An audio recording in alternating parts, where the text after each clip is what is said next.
Saudações a todos, estamos aqui para compartilhar com vocês, em nosso laboratório, algumas pesquisas referentes às chaves para a longevidade do ponto de vista da análise do sangue e a correlação com as fibras, ou melhor, com os trabéculos, as fibras da íris, na medicina naturopática e na medicina integrativa e também na medicina biomolecular. Posso iniciar com vocês já um trabalho que é justamente referente à microscopia de campo claro, microscopia de campo escuro, na análise in vitro em campo claro e também na iridologia biomolecular, onde nós estudamos as fibras da íris na relação da genética, da estrutura genética inerente que cada pessoa tem. Continuando a nossa observação laboratorial, em nossas pesquisas, em nosso laboratório, gostaria de mostrar para vocês que a microscopia de campo escuro, que vai observar o terreno biológico, depende muitas vezes de que você tenha aí as hemácias soltas, um plasma límpido, sem quase material tóxico, observando que não existe o pleomorfismo de Edlen na sua forma patogênica, ou melhor, essas formas patogênicas são a que mostra o avanço de uma patologia, a evolução dessa patologia e também a eficiência do metabolismo em produzir energia.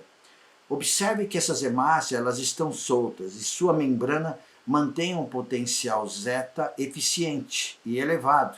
Ou melhor, a carga eletronegativa de membrana de hemácia pode mostrar que a retração dessas hemácias vai indicar uma boa energia, produção de energia mitocondrial.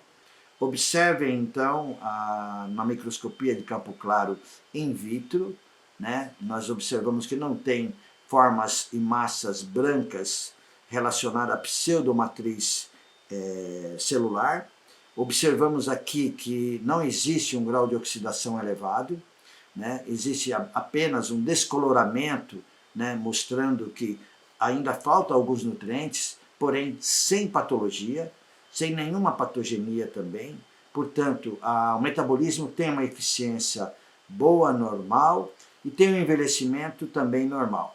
O que eu quero mostrar entre microscopia de campo claro, microscopia de campo escuro, é justamente dessa forma que a gente consegue verificar o nível de desintoxicação e a genética boa que pode ter uma recuperação mais rápida.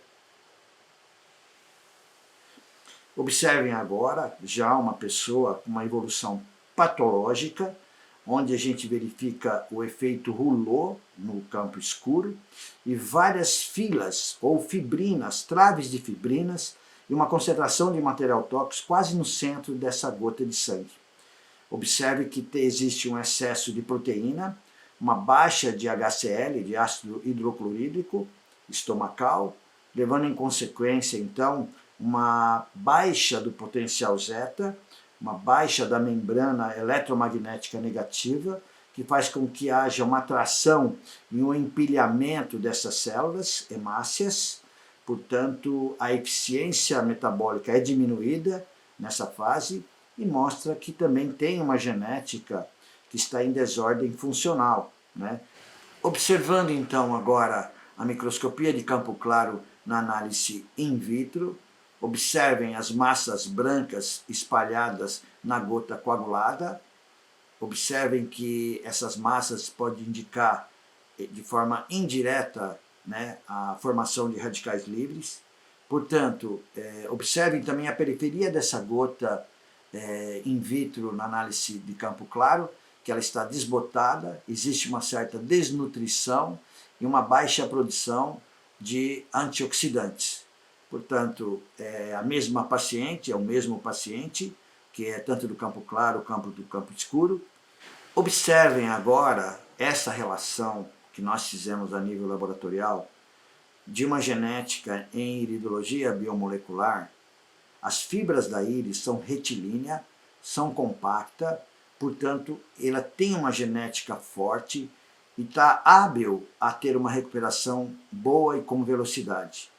A mesmo paciente, nós temos no campo escuro as hemácias soltas, com potencial zeta excelente, portanto, eficiência metabólica de um terreno biológico saudável. O campo claro, a gente vai observar então a rede de fibrina normais, sem massas dos ROTs, dos radicais livres, e ela indica que essa análise está saudável. Agora vamos conhecer uma outro paciente com uma genética mais frágil, mostrando na íris do olho, né, as fibras da íris são irregulares na sua tortuosidade, no seu espaçamento e na sua coloração também pigmentada. Nessa análise da íris, as fibras que são os trabéculos, elas são tortuosas, são espaçadas e tem um pigmento alaranjado que já pode indicar que ela nasceu programada a não comer açúcar. Todo alaranjado de uma íris mais clara, que é fácil de observar, vocês podem verificar que ela é alérgica ao açúcar. Então, açúcar é um gatilho para a inflamação, é um corpo dolorido. Já no campo escuro, esse efeito rouleau e essa forma que nós observamos aqui de empilhamento, também um material tóxico que está quase aqui no centro da imagem do campo escuro, mostra que existe um nível de intoxicação elevado, um efeito do potencial zeta baixo, ou melhor, carga eletronegativa baixa na membrana de célula, faz com que se aglutine e diminua a produção de energia mitocondrial. No mesmo paciente, o campo claro apresenta então uma rede de fibrina com falha na produção de proteína, e essas massas esbranquiçadas, que são os ROTs, radicais livres, pode estar indicando um grau de oxidação elevada, ela tem uma saúde frágil. Observe na iridologia biomolecular quando uma constituição é fraca, a retilinidade não existe, apresenta um espaçamento e uma tortuosidade elevada. Esse alaranjado mostra de novo que é programada a não comer açúcar. Observem que ela tem áreas mais escuras, que são estágio de inflamação agudo e subagudo. Observe que essas fibras também mostram um anel de tensão nervosa mais profundo. Portanto, essa pessoa teve durante sua vida, seus 48 anos, né, ela foi construída do supermercado, ela foi construída de muito material tóxico, de poucas frutas, de poucas verduras. Portanto, a resposta epigenética desse paciente pode ser realmente de muita patologia se instalando. Observe então agora na iridologia biomolecular uma constituição forte, com as fibras retilíneas, né, sem muito espaçamento, embora nós não consigamos ver uma íris normal completamente, mas essa está a pelo menos 90% de uma genética excelente. Portanto, geneticamente, né, apto a enfrentar patologia e recuperar com mais velocidade. Uma das coisas que a iridologia nos ajuda é fazer o reconhecimento do equilíbrio dos pHs ideais. Vamos lembrar aí que é fundamental que esse HCl, nós tenhamos esse suco gástrico, que é justamente para a digestão de proteínas, para levar cálcio em solução, e para estimular o fator intrínseco que nós temos na mucosa estomacal na absorção de B12 dos alimentos. Nós fazemos uma terapia com HCl no sistema Maffei aqui no Brasil. Portanto, o HCl é a 3,7% ou a 10, 20 e 30%. Nós estudamos essa bioindividualidade de dosagem para que nós vimos que todos têm uma deficiência de HCl, de ácido clorídrico. Quando nós conseguimos repor esse ácido clorídrico na área estomacal, no meio de uma refeição, almoço e jantar, nós não usamos o ácido clorídrico no sistema Maffei pela manhã, porque pela manhã o estômago já está ácido, ele começa a ficar alcalino a partir do meio-dia, meio-dia e meio. Portanto, no meio do almoço, no meio do jantar, se toma as gotas de HCl com 30 ml de água mineral, né, no meio da refeição, para que haja então uma digestão melhor, ou melhor, que possa digerir proteínas e que possa ser bem assimiladas, assim como o cálcio entrar em solução química e fazer com que haja uma diminuição de osteoporose, principalmente nas mulheres. Observem então que os pHs ideais da saliva, do estômago, do intestino delgado, do intestino grosso, a urina e o pH sanguíneo, entrando no eixo com o uso do sistema Maffei no HCl, em ácido clorídrico, nessa porcentagem que vocês estão observando no slide, desde 3,7% até 30%, nós conseguimos então aumentar a absorção da B12, que é uma das mais difíceis vitaminas de ser absorvido dos alimentos. Portanto, a gente diminui a carga de suplementos ao paciente, aumentando a digestão e digerindo melhor proteínas, cálcio e B12. Próximo. Observe aqui, o HCl ele tem que ser com uma tampa anticorrosão, portanto, ao solicitar ao farmacêutico, a farmácia de manipulação, vocês devem ter o cuidado de solicitarem para ele que façam o teste anticorrosão de HCl, porque senão o HCl ele pode dissolver a tampinha, né, o plástico. Portanto, para ter um HCl saudável, né, para dar o equilíbrio aos pHs ideais, precisamos de um grau de pureza bom, a 38%. Caso vocês tenham alguma dúvida, pode fazer o contato que eu oriento vocês. Aqui, a iridologia biomolecular tem uma íris patológica para mostrar para vocês, né? Então, esse é um paciente de 50 anos, é um tipo sanguíneo O, que ele pode comer carne vermelha, mas ele tem um elevado consumo de embutidos, né? Ele tem, na verdade, 47 anos, ele mostra uma íris com uma certa fragilidade genética, por ter fibras tortuosas e espaçamento entre elas. E nós descobrimos nessas setas que estão aí, como se fosse uma elevação da área do estômago, ali na área já duodenal, a 3 centímetros dentro do duodeno.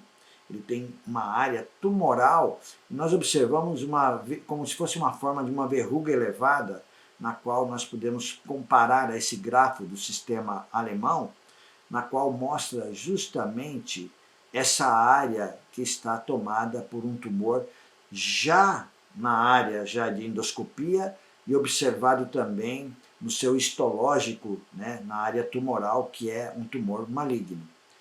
Observe que o uso de embutidos como salaminho, salsicha, que contém nitratos, nitritos e gorduras saturadas, pode fazer com que receba no plasma essa gordura que está aí nessa direção da seta, onde você verifica os perigos, né, desses embutidos, na qual pode ter uma formação e colaborar para a instalação patológica, né, de uma instalação de um tumor maligno. Observe que a coloração, quanto mais escura ela está, maior é o grau de oxidação dessas gorduras, e normalmente é uma gordura suína, ingerida, né, e mostra que existe um elevado déficit de bioenzimas digestivas, sendo que a bromelina seria a melhor coisa que tem para a digestão das gorduras.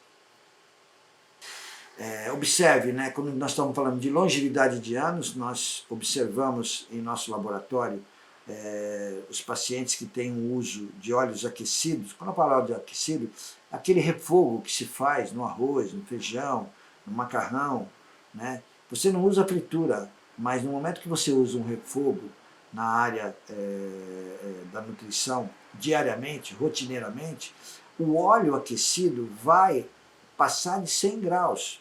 Os 100 graus já mostra que existe um grau de oxidação dessa gordura, e toda gordura que entrar, ela não vai sair mais, e ela vai realmente formar placas de ateroma, entupimento dessas artérias e, consequentemente, levar até o Alzheimer. Agora vocês observem que o casal, tanto a mulher, né, a esposa, 76 anos, como o marido, 78 anos, nós observamos um anel na periferia iridal, que como se fosse uma nuvem.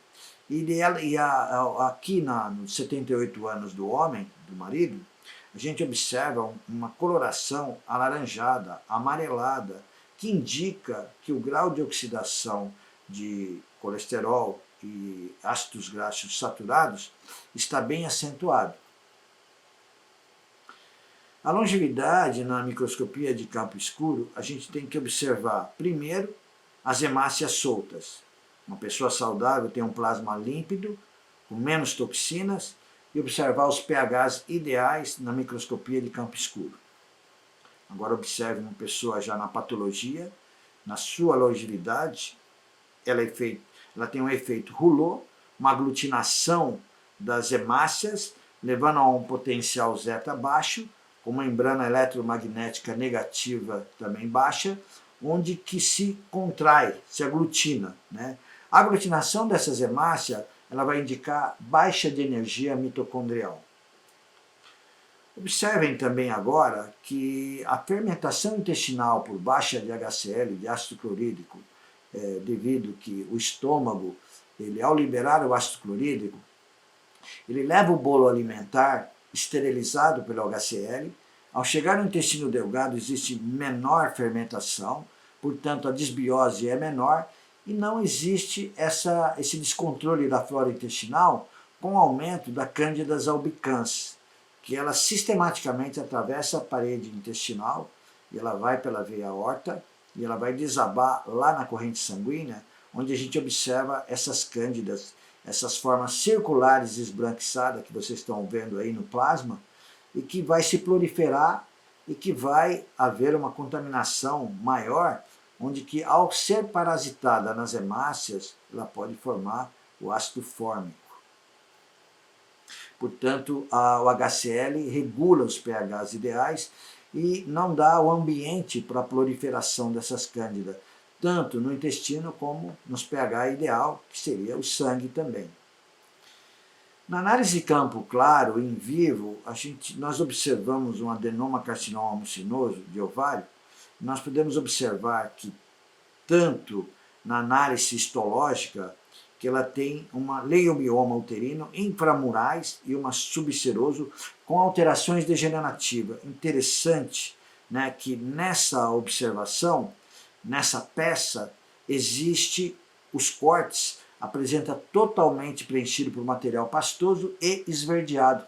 Então existe um pigmento tumoral que escapou e que está aí em cima no centro, em cima dessa aglutinação, mostrando que existe uma atividade oncológica. O pigmento de mama em análise in vitro foi encontrado em uma paciente num câncer de mama, né, com uma alimentação assim exagerada em laticínios, portanto, os laticínios, leite de vaca e seus derivados, tem muito IGF, e o IGF, que é o hormônio do crescimento, pode crescer essa área tumoral, e principalmente tem uma afinidade muito com a mama, o IGF, portanto, esse é um pigmento que escapou do tumor, na qual foi observada em campo claro in vitro.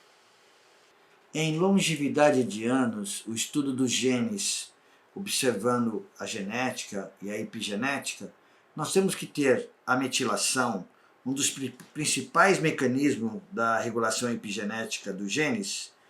A metilação refere-se a esse acoplamento do grupo metil à molécula do DNA, de tal forma a evitar que o gene seja lido, ou melhor, silenciado. Então, vamos ter aí a função de metilação com toda uma suplementação ideal que eu vou mostrar ao lado para nós. Bom, seguindo, nós vamos entrar agora na acetilação. Na acetilação, que determina a velocidade de um indivíduo que pode eliminar substâncias do organismo tóxicas, inclusive a cafeína, a acetilação lenta pode silenciar e ter dificuldades e problemas para remover determinados carcinógenos.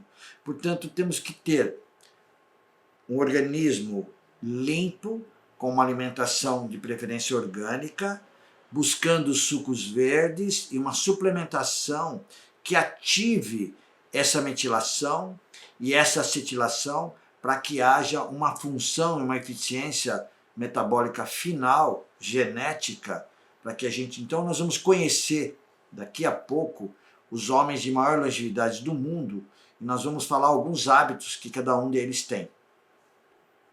Os ativadores de genes na suplementação e na produção de energia são considerados como azul de metileno, né, que aumenta a energia mitocondrial neural, o NAD, que é a energia final, onde nós temos esse suplemento, né, que pode se utilizar até 20 miligramas no máximo, né, para que haja um composto entre coenzima Q10, que ajuda a transportar oxigênio e produzir energia, o ácido málico, que é um bom produtor de energia mitocondrial também, o hexaniacinato inositol, que é a B3 fria, na qual não provoca ruborização e nenhuma hiperemia, melhorando a vascularização periférica e também o metabolismo cerebral.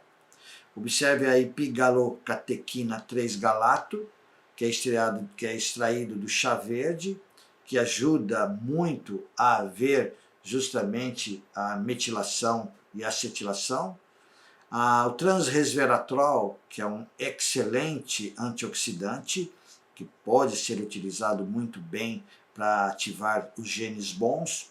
E o astragalus, que é não só um adaptógeno, né, que não permite que o estresse faça estrago. Nós sabemos que o próprio estresse pode provocar uma imunossupressão. Portanto, ao utilizar o astragalus, nós estamos regulando, né, as nossas endorfinas e as nossas encefalinas para que não tenha um estresse que possa provocar um estrago. O metilfolato, que vai também ativar os genes bons. Sobre a longevidade saudável, não podemos esquecer que nós temos um aconselhamento a todos os nossos pacientes de que a qualidade da água vai determinar a qualidade do sangue e, consequentemente, toda a produção de energia. Para nós termos uma vida longa, nós não podemos utilizar a água da torneira filtrada. Não existe filtro, nem por osmose reversa, nem por um filtro de carvão, né, que possa filtrar uma água da torneira, né, uma água da represa, onde essa água da represa ela contém hidróxido de alumínio, óxido de cobre, cloro e fluoreto de sódio. Fluoreto de sódio, portanto, é um halógeno extremamente tóxico e que acumula, né, na área da tireoide, diminuindo a produção dos hormônios tiroidianos. Fora tudo isso, o hidróxido de alumínio tem uma afinidade à célula neural, e nós observamos de que as pesquisas mostram que Alzheimer tem na área cerebral, na célula neural, nas células do cérebro, 10 vezes mais alumínio do que uma pessoa de morte normal, natural. Portanto, devemos evitar a água da torneira. Como não tem nenhum filtro, devemos buscar as águas minerais de preferência leve para cozinhar, para beber. Quando eu falo leve, eu quero dizer que a água de concentração mineralógica, que são mais duras, né, não servem para cozinhar. O Brasil tem muitas estâncias hidrominerais e que nós procuramos tomar água mineral mesmo de concentração dura, sendo que a leve seria melhor para tomar também, né, e utilizá-la para o cozimento de alimentos, ok? Então, quando nós utilizamos a água mineral leve, nós não podemos utilizar a água mineral, a mesma marca, onde tem uma região com uma concentração de rochas, né, uma concentração mineralógica, onde varia, né, a composição química dessa água. Portanto, também não estamos interessados em fazer o reconhecimento do pH. Lembramos que nós temos um efeito tampão para a regulagem desse pH. Nós precisamos então de uma água limpa, saudável, que venha de uma mina, portanto nós a consideramos como uma água estruturada. Essa água estruturada, portanto, é utilizada no dia a dia. nós devemos também fazer essa rotatividade dessas marcas, né? Nós temos aqui no Brasil várias marcas, né, da água mineral leve, e nós temos as águas duras, de concentração mineralógica um pouco maior. O que significa que essas águas podem ser benéficas desde que você tome elas e que você não utilize no cozimento. As águas minerais leves poderão ser utilizadas tanto de estância hidromineral, né, como fontes, ou como de poço artesiano também. À medida que a gente utiliza essas águas, nós vamos ter uma renovação, né, das hemácias de nossas células a cada 120 dias. Fazer um plasma sanguíneo saudável é a utilização de uma água mineral natural, né?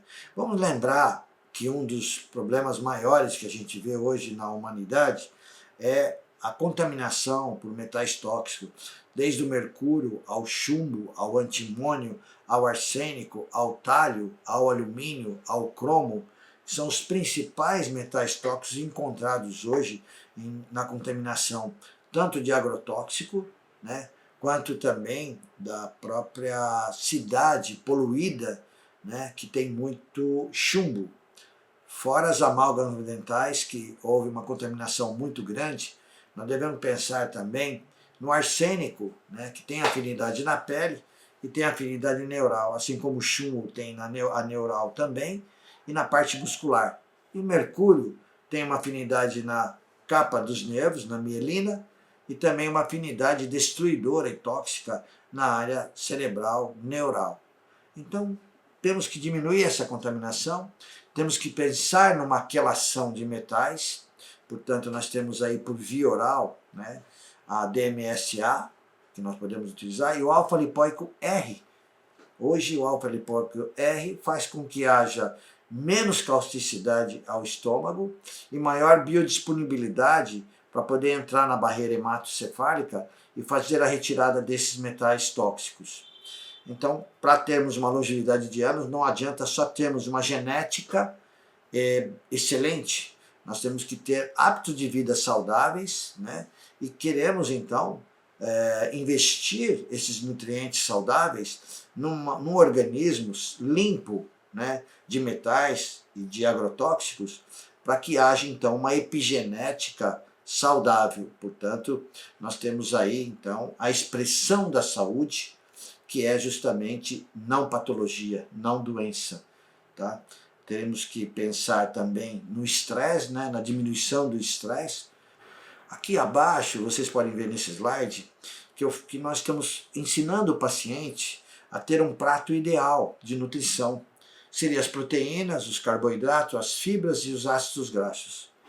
Aí nós queremos observar agora os melhores alimentos do mundo para a longevidade de anos, que foi estudado pelo livro Chaves da Longevidade, Dr. Bernard Jensen, PhD em nutrição, e ele viajou até o Paquistão, Himalaia, Rússia, em busca dos homens e das mulheres mais longevas do mundo. E os alimentos que ele encontrou de melhor função para que haja uma boa produção de energia foi, primeiro, crianças criadas com leite materno durante pelo menos, no mínimo, 3 anos. Leite de cabra. Leite de cabra tem a química mais próxima do leite materno. A gema de ovo, né, orgânica, né, nós não utilizamos a clara, embora a clara tenha 3 gramas de proteína em albumina, nós queremos as 3 gramas da gema com todos os seus antioxidantes, desde a luteína, dos bioflavonoides, da vitamina E e de fosfolipídios. Os fosfolipídios são o principal porque eles nutrem a membrana neural.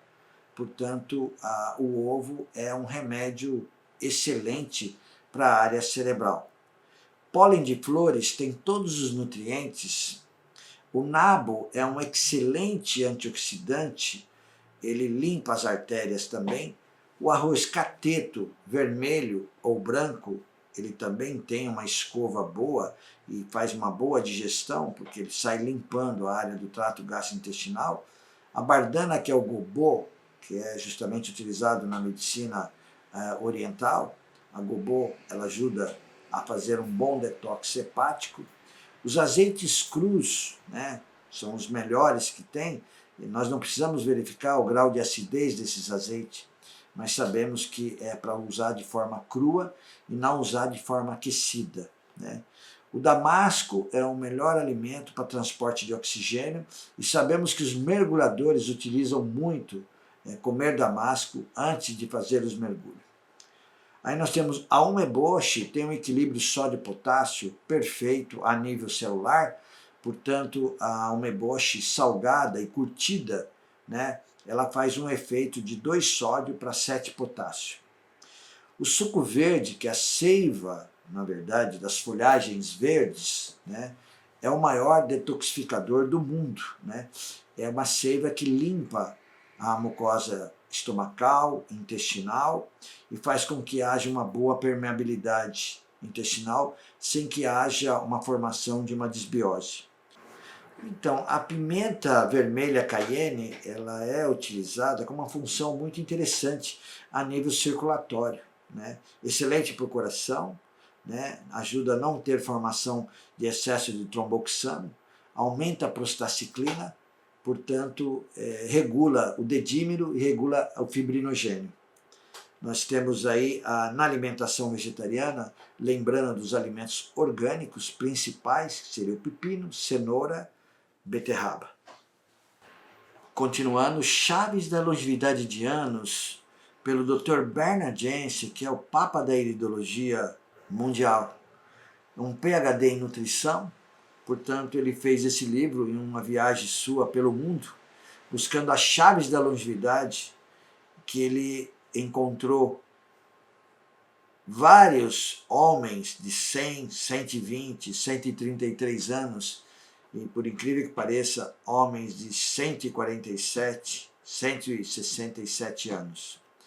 Vamos mostrar para vocês, né, a descrição do trabalho dele em relação ao povo Hunza, que ele foi pessoalmente pesquisar e verificar o que eles utilizavam como hábitos de vida na sua alimentação. Então, nessa cidade, nesse povoado, né, que é a terra boa, a terra da saúde, né, da vida longa, que é justamente lá no Paquistão, onde existe esse povo Hunza. Aí nós observamos o rei, né, dos Hunzas, junto com o Dr. Bernard Jensen. Por incrível que pareça, eles até se parecem um pouco. O Dr. Bernard Jensen faleceu com 90 anos, e aqui abaixo nós estamos vendo a cena de aula do povo Hunza. E um dos alimentos, né, principais deles, que seria justamente o trigo sarraceno, né? Eles tinham campos de milho, muitos grãos ricos em proteína, e aqui a gente quer mostrar o pai, né, com 110 anos e o filho com 65 anos. Observem que um dos alimentos principais, considerado como chaves da longevidade do mundo, são os damascos secos, que esfregados na água da montanha, né, eles fazem um suco. Portanto, esse suco é extremamente terapêutico para poder fazer justamente a limpeza das células e criar uma epigenética saudável. Vejam, mãos de 110 anos sem artrite reumatoide, sem nenhuma rigidez, né? Esses homens são resistentes, né, a fazer muitas caminhadas nas montanhas, né? O filho, o pai com 120 anos, né, do Hunza, com um filho de 65 anos. Novamente as mãos com 110 anos sem artrite ou alguma rigidez. Aqui o pai e o filho, o pai com 120 e o filho com 65 anos. Existem as fotos que o Dr. Bernard Jensen encontrou, que são imagens pintadas, que vocês estão vendo aí, do Li Xingyang. Ele é da China, 256 anos, ele morreu em 1930. O Thomas Perr, com 153 anos. Mas observe no centro, esse russo, o Silas Muslimov, morreu com 167 anos. Observe o Charlie Smith, já na Flórida, Estados Unidos, que faleceu com 133 anos. Mas o mais curioso é nós conhecermos o senhor Casanova, um homem de 153 anos, que ele encontrou na Rússia. Para poder visitar esse russo, o senhor Casanova, tinha que pedir uma autorização ao governo russo. Observem aqui, né, o senhor Casanova, com 153 anos. Bernardense conseguiu esta autorização para visitá-lo lá nas montanhas da Rússia, e ele foi perguntando para ele, né, o que ele mais comia, se ele comia carne. Ele disse que sim, comia carne 2 vezes por ano, a carne de cordeiro, de carneiro, e comia a comida que ele plantava nas montanhas, né, as frutas, as verduras. Mas foi perguntado para ele, né, qual é o segredo da longevidade de anos para o seu Casanova. E ele olhou ao lado e disse: olha ao meu lado minha esposa, um bom casamento. Eu diria um excelente casamento. Então, o que faz parte de nossa longevidade de anos é ter um bom casamento. Um casamento que é abençoado pelo Pai do céu, né? Um casamento de harmonia, de paz, faz com que haja uma boa longevidade de anos.